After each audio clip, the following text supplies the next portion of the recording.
Standby, kamera ready, sound ready, 3, 2, 1, action.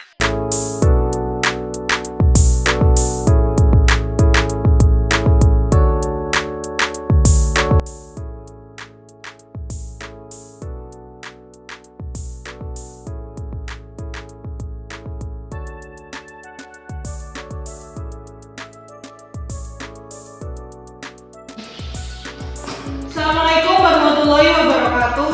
Waalaikumsalam warahmatullahi wabarakatuh. Selamat pagi anak-anak. Pagi. Udah sarapan apa belum? Belum. Sarapan dulu. Hari ini temanya apa ya anak-anak?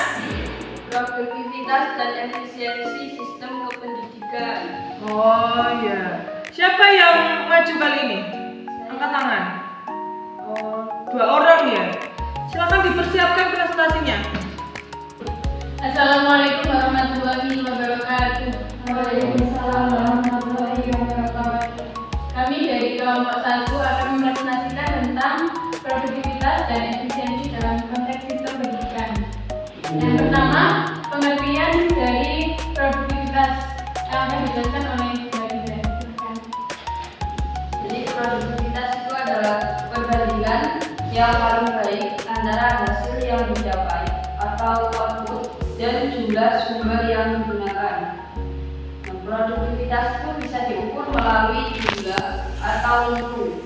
Kuantitas output yang diukur adalah jumlah lulusan, sedangkan kuantitas input meliputi jumlah tenaga kerja serta sumber daya lainnya seperti uang, peralatan, perlengkapan, bahan, dan sejenisnya. Produktivitas yang dinilai dari segi kualitas tidak bisa dinyatakan dengan uang. Produktivitas ini dijelaskan melalui penerapan metode atau prosedur serta alat yang tersedia, sehingga volume dan beban kerja dapat menghasilkan tepat waktu dan mendapatkan tanggapan positif, bahkan apresiasi dari orang lain terkait hasil kerjanya. Ini selanjutnya akan dijelaskan oleh Selanjutnya yaitu pengertian efisiensi dalam konteks sistem pendidikan. Efisiensi adalah faktor yang sangat krusial dalam pengelolaan sekolah karena institusi pendidikan biasanya menghadapi isu kekurangan sumber dana yang secara langsung berdampak pada aktivitas manajemen. Jika efektivitas membandingkan rencana dengan tujuan yang telah dicapai, efisiensi lebih ditekankan pada perbandingan antara sumber daya atau input dengan hasil. Sebuah kegiatan dianggap efisien jika tujuan tercapai dengan daya atau input dengan hasil.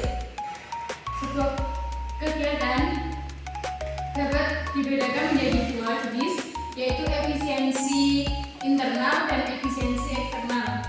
Eksternal efisiensi merujuk pada hubungan antara hasil pendidikan dan masukan yang dipakai untuk mengolah atau menciptakan hasil pendidikan. Selanjutnya, dampak dari rendahnya produktivitas dan efisiensi terhadap kualitas pendidikan akan dijelaskan oleh Mas Ali. Dampak dari adanya produktivitas dan efisiensi terhadap kualitas pendidikan. Yang pertama, 1. Kualitas hasil belajar yang menurun. Rendahnya produktivitas membuat siswa tidak mendapatkan pengalaman belajar yang efektif, kurangnya perhatian individu dari guru dan metode pengajaran yang monoton, dan kurangnya sumber belajar dampak langsung pada rendahnya capaian akademik siswa. Yang kedua, pemborosan anggaran pendidikan. Inefisiensi mengarah pada penggunaan dana pendidikan yang tidak optimal, misalnya alokasi untuk pembangunan infrastruktur yang tidak dibarengi dengan peningkatan kapasitas guru atau pembaruan kurikulum. Yang ketiga, ketimpangan akses dan mutu pendidikan. Rendahnya efisiensi mempengaruhi ketimpangan terutama di daerah terpencil atau kurang berkembang. Sumber daya yang terbatas tidak dimanfaatkan maksimal sehingga memperbesar kesenjangan mutu antar sekolah di kota dan desa. Baik, itu tadi presentasi dari kami. Silakan jika ada yang ditanyakan.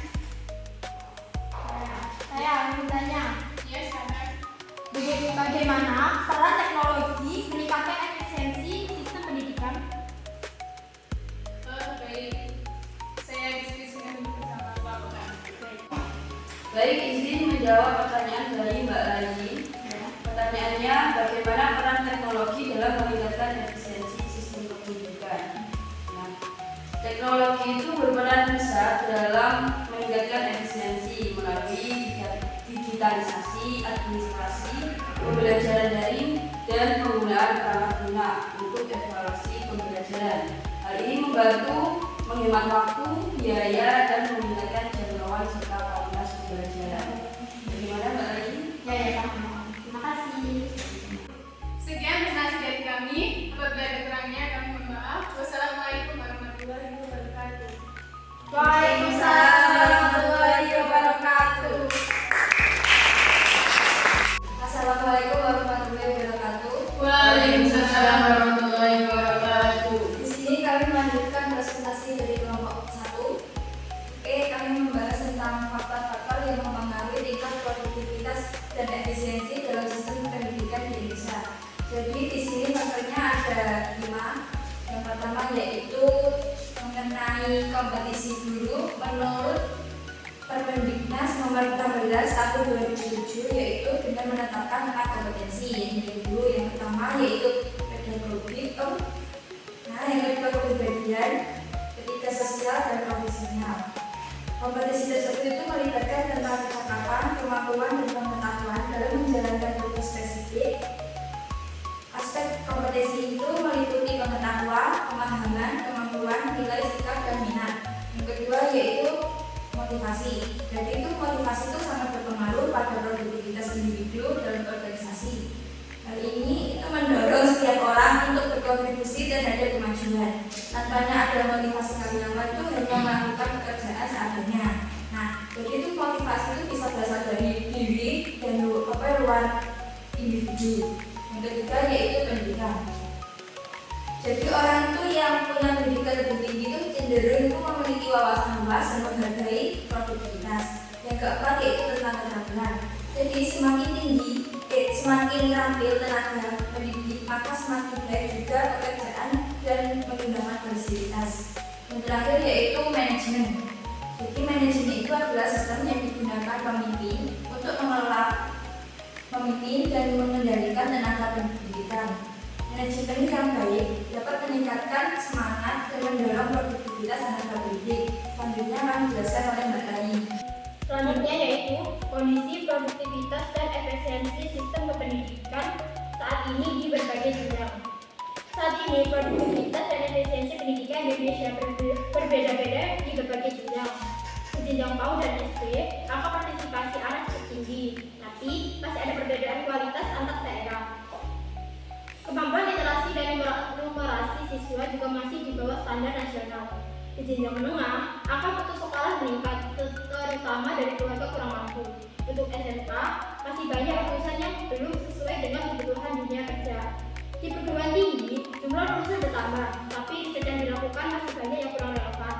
Secara umum, sistem pendidikan masih belum efisien karena ada masalah seperti distribusi guru yang tidak merata, fasilitas yang kurang, dan kesiapan digital yang belum setara di seluruh Indonesia. Untuk PAUD di Indonesia berkembang dari segi jumlah lembaga dan partisipasi anak. Banyak orang tua mulai sadar pentingnya pendidikan anak ini. Namun, dari sisi kualitas masih banyak lembaga yang kekurangan guru profesional dan fasilitas yang memadai. Dari sisi efisiensi, dana bantuan untuk PAUD belum dimanfaatkan dengan baik karena pengelola belum mendapat pelatihan manajemen yang cukup. Kurikulum yang digunakan juga kadang tidak sesuai dengan kebutuhan anak. Jadi, walaupun jumlah PAUD terus meningkat, kualitas dan pemerataan layanan masih menjadi tantangan besar. Selanjutnya akan dijelaskan oleh tamu saya. Baik, selanjutnya saya akan menjelaskan tentang strategi atau upaya yang dapat dilakukan untuk meningkatkan produktivitas dan efisiensi sistem pendidikan. Strategi pertama adalah pengembangan standar pendidikan yang baik. Jadi, di dalam sebuah dunia pendidikan normal, kita harus meningkatkan standar pendidikan yang lebih baik. Yang kedua, meningkatkan akuntabilitas lembaga dan pendidik. Jadi peningkatan akuntabilitas jadi memperbaiki dari segi kualitas sama kuantitas dari lembaga dan pendidik. Keterlibatan orang tua dan komunitas. Di sini kita menjalin hubungan baik dengan orang tua dan komunitas kita agar pendidikan yang ada di lembaga tersebut dapat berjalan. Keempat, adaptasi dan pemanfaatan teknologi baru. Jadi di sini kita menggunakan teknologi terbarukan atau teknologi yang ada dalam dunia pendidikan dalam menunjang pembelajaran di lembaga formal.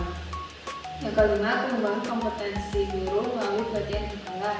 Pengembangan kompetensi guru nanti dapat pelatihan secara berkala untuk meningkatkan kualitas dalam belajar dan mengajar. Yang keenam, kepemimpinan transformasional di sekolah.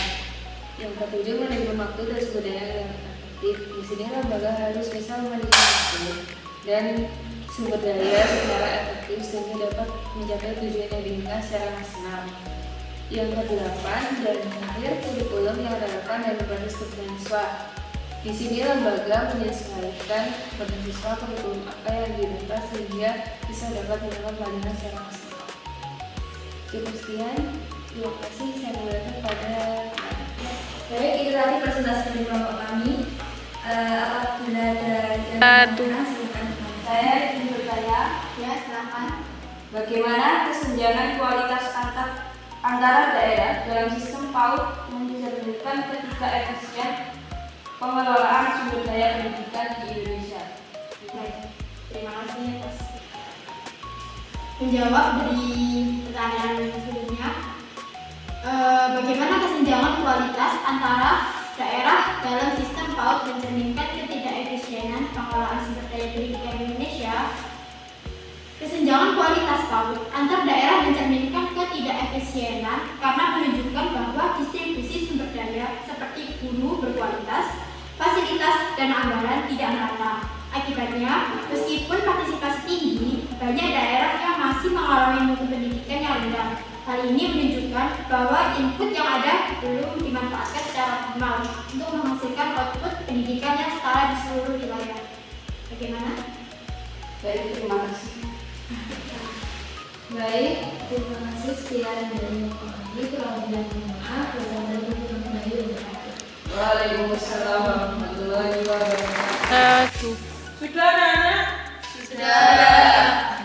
Tadi tentang produktivitas dan efisiensi ya? Iya. Jadi produktivitas dan efisiensi itu merupakan dua aspek krusial dalam sistem kependidikan, yang mana secara langsung pengaruh kualitas dan keberhasilan pendidikan di sebuah organisasi. Nah, sementara itu efisien merujuk pada kemampuan sistem kependidikan dalam mengelola sumber daya secara optimal untuk mencapai tujuan pembelajaran secara efisien. Nah, kalau berbagai faktor seperti kualitas tenaga kependidikan, kurikulum, sarana dan prasarana, kebijakan pendidikan, serta partisipasi masyarakat terbukti memiliki pengaruh signifikan terhadap tingkat pendidikan di Indonesia. Rencana tingkat produktivitas dan efisiensi dalam sistem kependidikan Indonesia dapat berdampak pada menurunnya kualitas pendidikan di Indonesia. Kita akhiri perkuliahan kali ini, semoga bermanfaat. Wassalamualaikum warahmatullahi wabarakatuh. Waalaikumsalam warahmatullahi wabarakatuh.